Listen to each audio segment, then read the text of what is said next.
Boa tarde, caros participantes do grupo Taubaté SP. Estamos aqui na quarta parte, na quarta live da série de vídeos sobre Maria, a mãe de Jesus, onde aqui a gente apresenta a verdadeira Maria e não a Maria mítica, apresentada pela igreja que promove a sua adoração. Nesta quarta parte, a gente vai ver sobre um assunto que é muito comentado entre os fiéis que acreditam que Maria foi concebida sem pecado. Na primeira live deste assunto, nós já abordamos de forma superficial sobre o nascimento de Maria, né? Nós situamos Maria, quem foi Maria, de quem ela era filha, né? E vimos que é ilógico considerar que Maria tivesse sido concebida miraculosamente, né? Ela era uma pessoa comum, de uma família comum, né? Que tinha recebido, como tantas outras pessoas,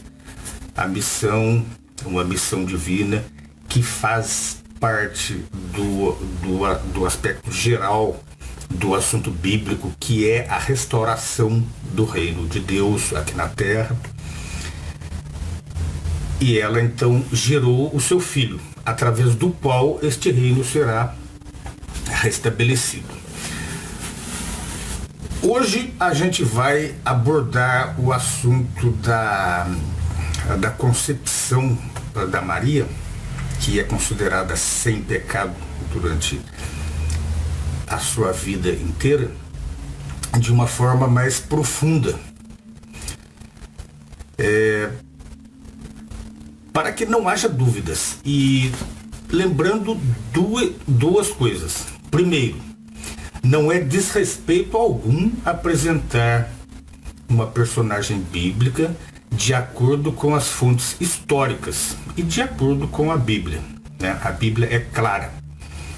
A Bíblia foi escrita por pessoas comuns para pessoas comuns. Ela não foi escrita por teólogos, doutores na lei ou líderes religiosos. E nem eram as suas cartas bíblicas dirigidas a tais pessoas. Elas eram dirigidas ao povo comum. Portanto, ela não é difícil de ser entendida. Assim como pretendem que seja os líderes religiosos, né? Aqui não haverá ataques a igrejas e muito menos a pessoa de Maria, a qual os verdadeiros cristãos respeitam profundamente, ao contrário dos líderes religiosos, que, por colocarem-na numa posição superlativa, estão, na verdade, desrespeitando-a e desrespeitando o próprio Deus. Então vamos começar. Eu vou ler porque é mais fácil, porque conforme vocês já puderam observar, se eu for falar, fica muito complicado e eu não sou um bom orador.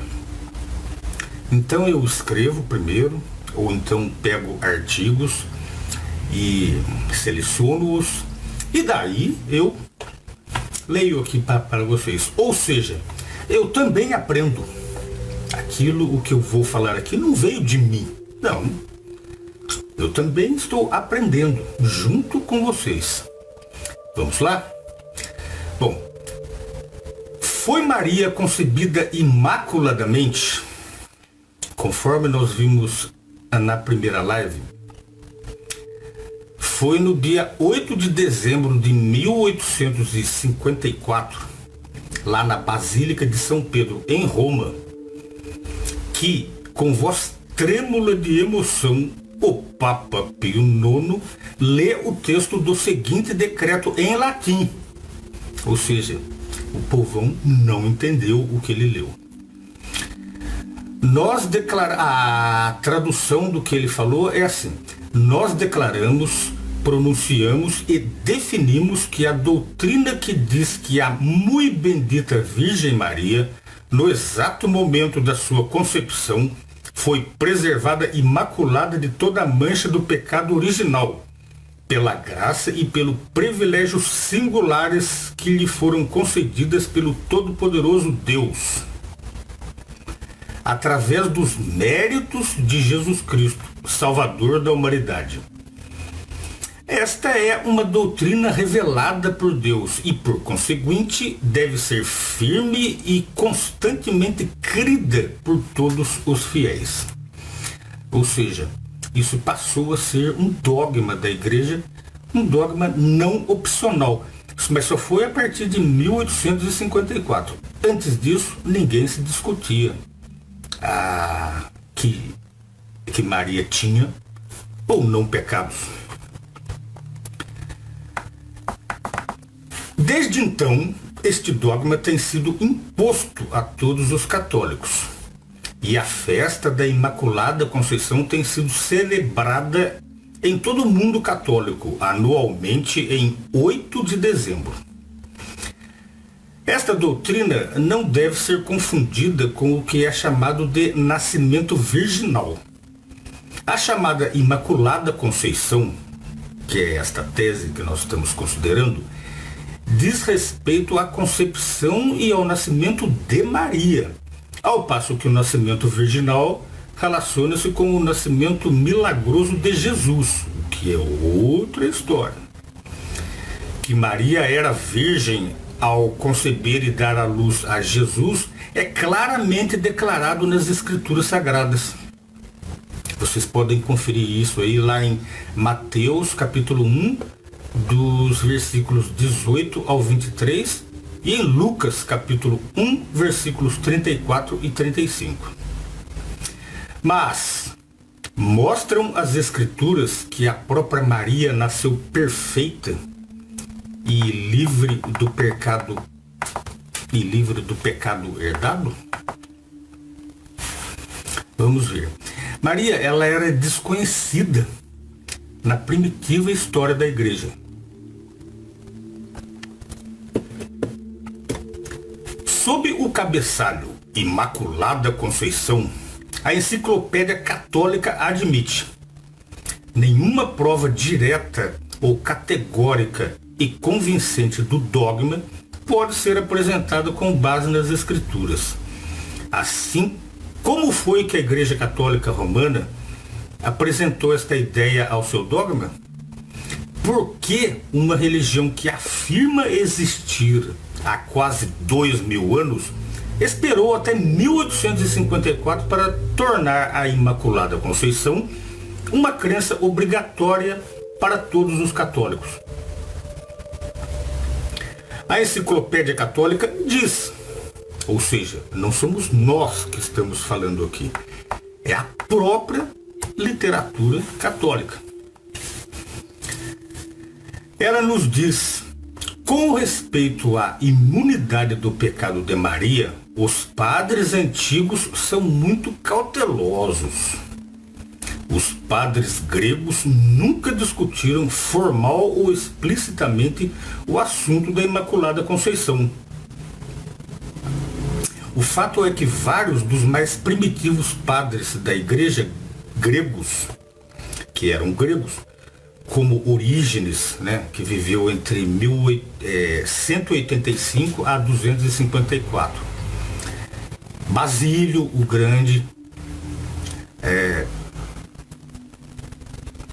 e Crisóstomo, expressaram conceitos contrários à crença de que Maria foi concebida imaculadamente, isto é, que estava livre da mancha do pecado original. E Agostinho, hoje considerado santo, considerado o maior dos antigos padres latinos, expressou conceitos similares. Ou seja, a própria base da igreja não considerou Maria como estando livre dos pecados, nas quais a humanidade inteira está espalhado, porque nós herdamos essa mancha do pecado de Adão. Todos somos filhos de Adão, né?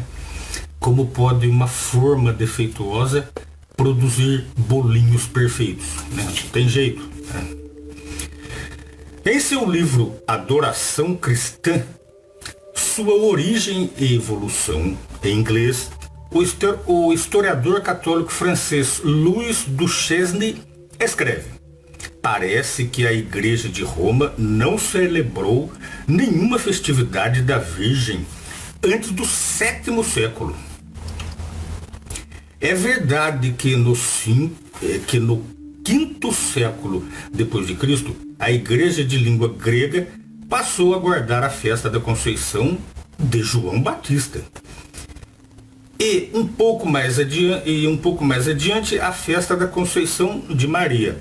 Mas a Enciclopédia Católica novamente admite: ao comemorarem a festa da Conceição de Maria, os gregos cristãos da antiguidade não achavam absurdo celebrar uma concepção de que não foi imaculada, conforme deduzimos da festa da Conceição de São João. Para os gregos ortodoxos de hoje, porém, a festa significa muito pouco. Continuam a chamá-la de Conceição de Santa Ana, tradicionalmente considerada a mãe de Maria, conforme nós já vimos na primeira live, indicando inintencionalmente, talvez, a concepção ativa sexual, que certamente não foi imaculada, certo? Ou seja, eles estavam querendo dizer que as relações sexuais que a mãe de Maria, tradicionalmente a Ana, teve com seu marido para gerar Maria, eram puras, né? O sexo, conforme nós já vimos aqui numa outra live passada, não é pecado, certo? É uma condição humana, desde que seja feito dentro do casamento, certo? Mas a Igreja considera que estas relações sexuais, mesmo entre marido e mulher, são pecadores, né? São pecados. Notamos então que as festividades em honra de Maria se originaram na Igreja Oriental ou grega e que não foram adotadas pela Igreja Romana ou Latina antes do 7º século depois de Cristo. E, embora comemore uma festa da Conceição de Maria, a Igreja Ortodoxa grega não considera que a concepção dela tenha sido imaculada. E isso aí deu uma grande controvérsia, né, entre a Igreja Católica, que sempre foi dividida na parte oriental e na parte ocidental. Todos esses textos estão sendo retirados da própria Enciclopédia Católica. Não é a gente que está criando aqui. Vocês podem conferi-la depois. Conforme na descrição deste vídeo, eu vou passar o que está sendo lido aqui por escrito. E vocês podem conferir as fontes, né? E eu também confiro também, certo? A Enciclopédia Católica admite que o surgimento da doutrina da Imaculada Conceição foi demorado e nada fácil. Ela diz: originalmente a Igreja comemorava apenas a festa da Conceição de Maria, assim como guardava a festa da Conceição de São João, sem discutir a imunidade do pecado. Com o passar dos séculos, essa festa tornou-se a festa da Imaculada Conceição, à medida que a argumentação dogmática produzia ideias preciosas e corretas, e à medida que a tese das escolas teológicas, respeitante à preservação de Maria contra toda a mancha do pecado original, ganhava força, ganhava progressivamente força, né? Sim, a doutrina da Imaculada Conceição de Maria só foi formulada depois de séculos de argumentação dogmática. Levou centenas de anos para que a tese das escolas teológicas ganhasse força e fosse finalmente adotada.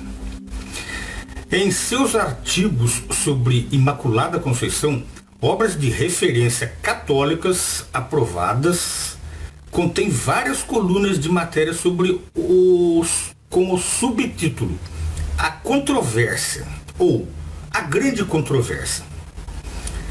Falam de tímidos começos da nova festa da Inglaterra no século XI d.C. Após conquistarem a Inglaterra em 1066, os normandos a aboliram, taxando-a de produto de estreita simplicidade e ignorância. Na França, o santo católico Bernardo de Clairvaux opôs-se publicamente a ela. No século XIII, o santo Tomás de Aquino, considerado o principal filósofo e teólogo da Igreja Católica, opôs-se à doutrina da Imaculada Conceição de Maria, à base de que Maria foi redimida por Jesus como o restante da humanidade pecadora. Contudo, outro teólogo e filósofo católico, John Duns Scotus, que viveu entre 1265 a 1308, se mostrou a favor do dogma. Scotus era franciscano, ao passo que Aquino era dominicano, antagônicos. Assim, ao longo dos séculos, a doutrina da Imaculada Conceição foi motivo de discórdia entre essas duas ordens da Igreja Católica Romana.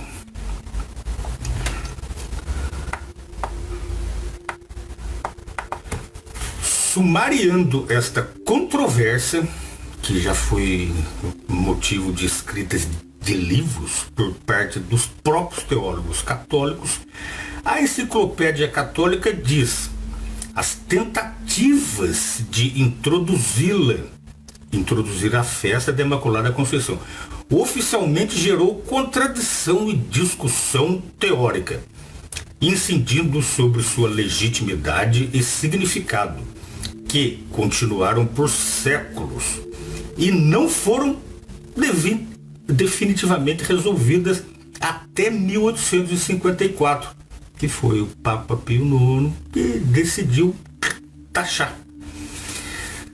Naquele ano, o Papa Pio IX proclamou solenemente que a Imaculada Conceição de Maria é uma doutrina revelada por Deus. Revelada por Deus aonde? Na Bíblia, que não é, né? E que, por conseguinte, deveria ser acreditada por todos os fiéis. Contudo, segundo o respeitado Dicionário de Teologia Católica, outra literatura católica, né, que não pode se dizer que foram os opositores da Igreja que inventaram, esses textos estão sendo extraídos diretamente da literatura católica. Mais de 50 bispos católicos, incluindo o arcebispo de Paris, eram contrários a transformar o dogma numa crença obrigatória para todos os católicos. Johann Dollinger, o principal teólogo católico da Alemanha no século XIX, declarou sem rodeios: nós rejeitamos a nova doutrina romana da Imaculada Conceição, da bendita Virgem Maria, porque é contrária à tradição dos primeiros 13 séculos, que diz que somente Cristo foi concebido sem pecado. Mais tarde, Dollinger foi excomungado.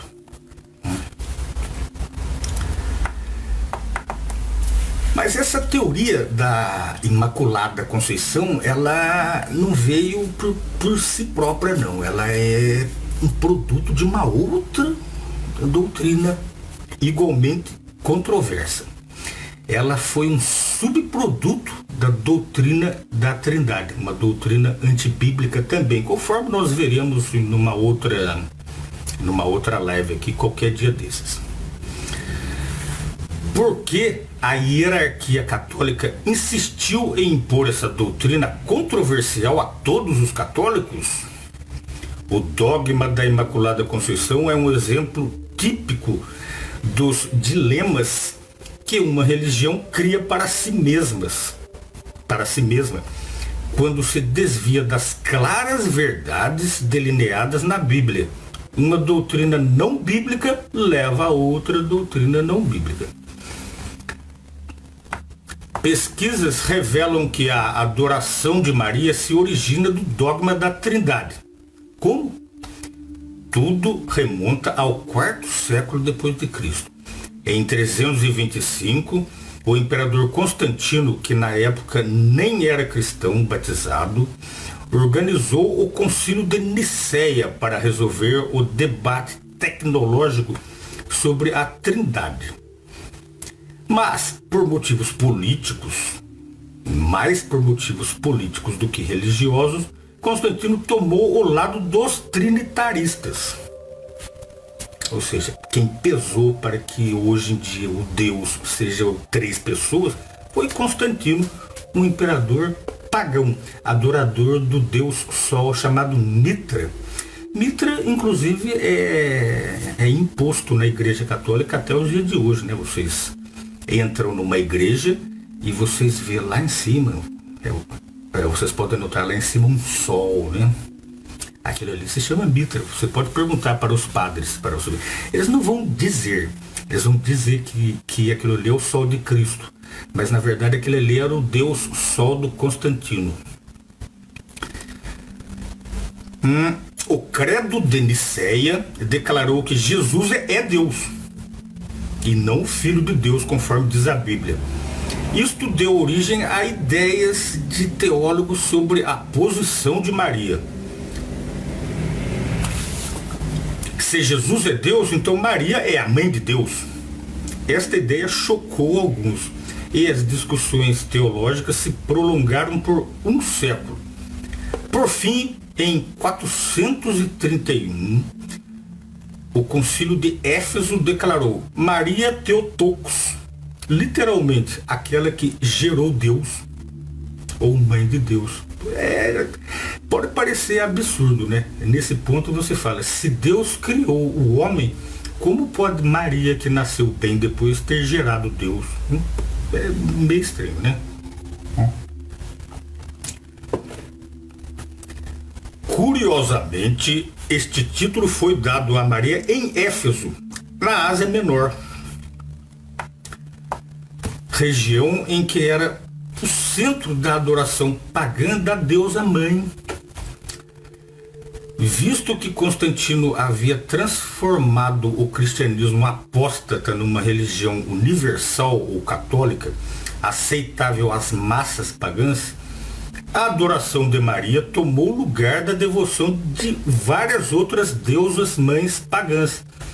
Vocês podem perceber que na mitologia, tanto nas mitologias nórdicas, gregas e no paganismo em geral, sempre existiram deuses ou deusas e também deuses trinos. Isso aí foi herdado, foi ajuntado por Constantino na crença dos católicos. À medida que a veneração popular de Maria se alastrou, enxertada no dogma da Trindade, parecia lógico a muitos declarar Maria completamente livre do pecado. Ou seja, se Maria era uma deusa, então ela era livre do pecado humano. Era como se Maria não fosse mais humana, né? Vamos ver outros motivos do porquê da doutrina. A doutrina da Imaculada Conceição é também consequência do papel que a teologia católica atribui a Maria na redenção. Na terminologia católica, Maria é de forma variada, chamada de mediadora ou corresgatadora. e até mesmo virgem sacerdotisa. Por quê? Desde tempos muito remotos, teólogos católicos têm chamado Maria de segunda Eva. Citando 1 Coríntios 15, 22 a 45, eles traçam um paralelo não só entre o primeiro homem Adão e o último Adão, Cristo, mas também entre Eva e Maria. Uma coisa que tem a ver uma coisa com a outra, né? Eva foi pecadora, né? E Maria recebeu uma missão, né? Eva foi condenada à morte pelo próprio Deus, né? Ela sim era uma mulher perfeita, mas que pecou. E Maria não, Maria era uma mulher imperfeita, mas que se esforçava em servir a Deus e por isso recebeu uma missão dele, né? A Enciclopédia Britânica Católica diz que esse paralelo atribui a Maria e a obediência dela uma participação ativa na redenção da raça humana. Ou seja, eles contrariaram completamente a Bíblia, né? A Bíblia diz que Jesus é o único mediador entre Deus e os homens. Mas essa doutrina da Imaculada Conceição coloca Maria, contrariando a Bíblia, coloca Maria junto com Cristo, ou mesmo acima dele, né? Admitidamente, a Igreja Católica reconhece o papel principal de Cristo na redenção.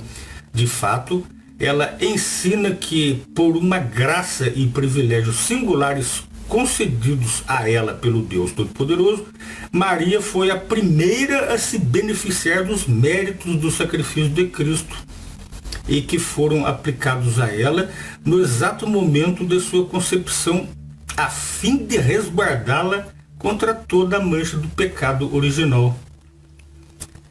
Como então explicam os teólogos católicos a suposta participação ativa de Maria na redenção da raça humana? Eles dizem que ela é corresgatadora, porque, citando a Enciclopédia Católica, o conhecimento de Maria, o consentimento de Maria foi essencial à redenção. Aplicam a ela a palavra mediadora porque afirmam que ela intercede em favor da humanidade decaída. Também dizem que, como tal, Maria pode legitimamente ser chamada de Virgo Sacerdos, ou Virgem Sacerdotisa, porque ela cooperou com Cristo em seu sacrifício e participa agora com ele em dispensar todas as graças. Ademais, pautando-se na errônea versão latina de Gênesis 3,15, a teologia católica tradicional faz de Maria a mulher, que, como afirmam os católicos, esmagará a cabeça da serpente, Satanás. Isso aí vocês podem ler lá em Gênesis 3, 14 e 15. Ou seja, a gente fala sobre essa passagem numa outra live. Afirma-se que para derrotar Satanás, Maria precisa ser absolutamente imune ao pecado. Mas o que diz a Bíblia?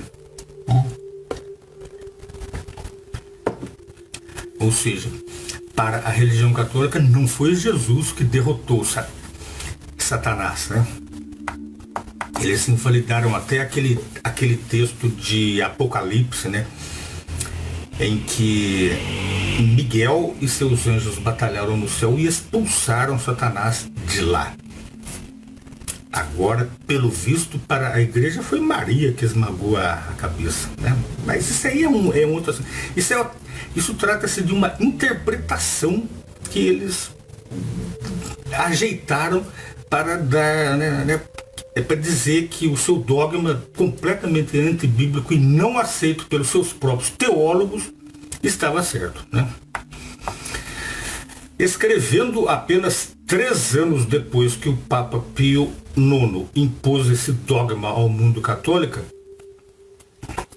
o Monsenhor Malou, bispo de Brumes, na Bélgica, admitiu: